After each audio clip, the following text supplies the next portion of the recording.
লজ্জা মুমিন নারীর অলঙ্কার, তার ইজ্জত ও মর্যাদার জামিন। একজন লজ্জাবতী নারী তার পরিবারের জন্য মর্যাদার প্রতীক।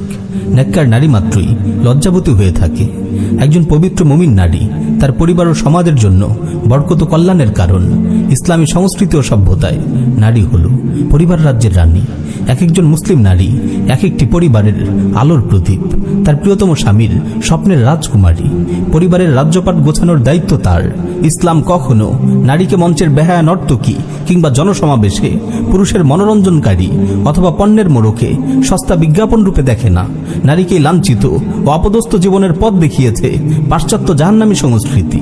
তারা নারী দেহকে মার্কেটিংয়ের উপকরণ বানিয়েছে, নারীকে পুরুষের ভোগ পণ্যে পরিণত করেছে। নাউযুবিল্লাহি মিন যালিক। আল্লাহ তাআলা মুমিন নারীদেরকে এমন লাঞ্ছনাকর জীবন থেকে হেফাজত করুন। হে আমার বোন, আজ পাশ্চাত্য সংস্কৃতির অশ্লীল জোয়ারে ভেসে যাচ্ছে মুসলিম সমাজ। মুসলিম নারীরাও আজ নিজেদের আত্মপরিচয় ভুলে হারিয়ে যাচ্ছে এই নোংরা সংস্কৃতির মিছিলে। বোন, আপনাকে সাবধান হতে হবে। পাশ্চাত্য শয়তানি সংস্কৃতির জোয়ার যেন আপনার লজ্জা কেড়ে নিতে না পারে, আপনার পবিত্র জীবনকে কুলুষিত করতে না পারে। ইসলামের সোনালী যুগের নারীরা ছিলেন হায়া ও লজ্জার মূর্ত প্রতীক। চলুন আপনাকে সেই কল্যাণময় যুগের দু একটি দৃশ্য দেখাই, যাতে আপনি বুঝতে পারেন কেমন ছিলেন আপনার পূর্বসূরি পুণ্যবতী নারীরা। জান্নাতি নারীদের সর্দার সাইয়্যিদা ফাতেমা বিনতে মুহাম্মদ রাদিয়াল্লাহু আনহা একবার আসমা বিনতে উমাইস রাদিয়াল্লাহু আনহাকে বলেন, মৃত্যুর পর মহিলাদের সঙ্গে যা করা হয় তা আমি অপছন্দ করি। তার শরীর কাপড় দিয়ে ঢেকে দেওয়া হয়, ফলে যারা তাকে দেখে তারা মহিলার দৈহিক বৈশিষ্ট্য বর্ণনা করে। তিনি খাটে রাখা মহিলাদের লাশের কথা বলছিলেন। আসমা রাদিয়াল্লাহু আনহা বলেন, আমি হাবশায় দেখা একটি নিয়ম আপনাকে দেখাবো। এই বলে তিনি কিছু কাঁচা খেজুরের ডাল নিলেন, তারপর সেগুলোকে বাঁকা করলেন এবং তার উপর একটি চাদর ছড়িয়ে দিলেন। সাইয়্যিদা ফাতেমাতুজ জাহরা রাদিয়াল্লাহু আনহা বললেন, বাহ, কি সুন্দর, কি চমৎকার। আমি মারা গেলে তুমি আর আলী আমাকে গোসল দেবে, আর কেউ যেন ভেতরে না আসে।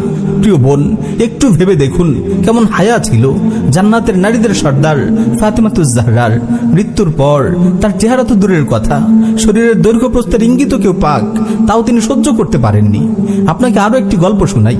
মুসনাদ আহমদে বর্ণিত একটি সহিহ হাদিস এসেছে।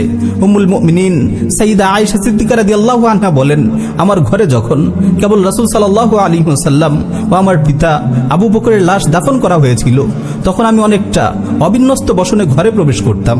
আমি ভাবতাম একজন আমার স্বামী, আরেকজন আমার পিতা, তাই পর্দা করার কিছু নেই। কিন্তু যখন হযরত ওমর রাদিয়াল্লাহু আনহুকে দাফন করা হলো, তারপর থেকে আমি কখনো শরীরে ভালো করে কাপড় না জড়িয়ে ঘরে প্রবেশ করতাম না, কারণ ওমরের কারণে আমি অন্তরে হায়া ও লজ্জা অনুভব করতাম। সুবহানাল্লাহ, কত হায়া ছিল তাদের।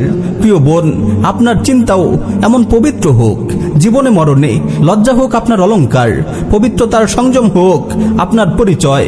জান্নাতের নারীদের সর্দার সাইয়্যিদা ফাতেমাতুজ জাহরা রাদিয়াল্লাহু আনহা আর উম্মুল মুমিনিন সাইয়্যিদা আয়েশা সিদ্দিকা রাদিয়াল্লাহু আনহা হোক আপনার জীবন আদর্শ।